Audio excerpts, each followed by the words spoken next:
হাতে আগুন নিত্যপণ্যের বাজারে মাত্র ৩ দিনের ব্যবধানে কেজিতে ৩০ টাকা পর্যন্ত বেড়েছে সবজির দাম। একই প্রবণতা কাঁচামরিচে। স্বস্তি নেই আমিষের উৎস মাছ, মুরগি কিংবা ডিমের ক্ষেত্রেও।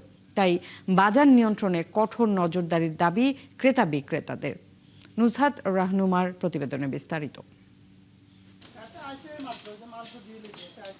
রাজধানীর তেজগাঁও কলোনি বাজারের চিত্র এটি। বেলা গড়ালেও দেখা নেই ক্রেতার, তাই অলস সময় কাটাচ্ছেন বিক্রেতারা। দু একজন ক্রেতার দেখা মিললেও অতিরিক্ত দামের কারণে প্রত্যাশা অনুযায়ী পণ্য কিনতে পারছেন না সাধারণ মানুষ। কারণ বৃষ্টি ও বন্যার অজুহাতে বেড়েছে সবজির দাম, ফলে পাল্লা দিয়ে কমছে বিক্রির পরিমাণও।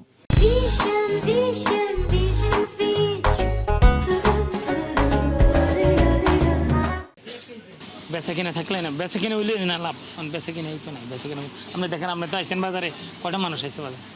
আগে যেভাবে আমরা কিনতাম শাকসবজি, এখন সেটা ইজিলি কিনতে পারছি না, হাতে লাঙ্গালের বাইরে। এখন মেনে নিতে হবে, কারণ কি দুর্যোগ পরিবেশের কারণে একটু কয়েকদিন আমাদের কষ্ট করতে হবে।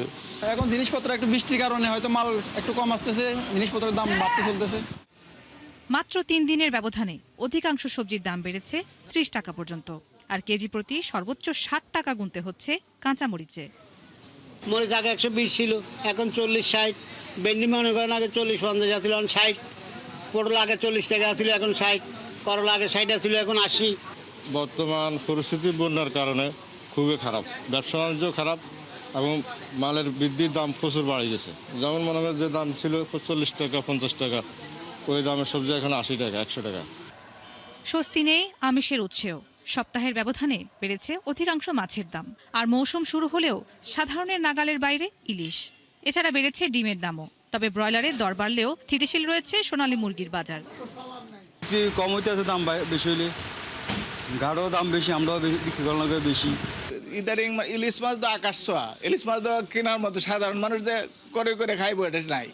ইলিশ মাছ মনে করে আমরা ৪০০ গ্রাম ইলিশ মাছ মনে করে নিম্নে ১২০০ টাকা কেজি। কাগজে কলমে মূল্যস্ফীতি সামান্য কমলেও তার সুফল থেকে বঞ্চিত সাধারণ মানুষ। তাই বাজার নিয়ন্ত্রণে নজরদারি বাড়ানোর দাবি তাদের। নুজহাত রাহনুমা, ৭১, ঢাকা।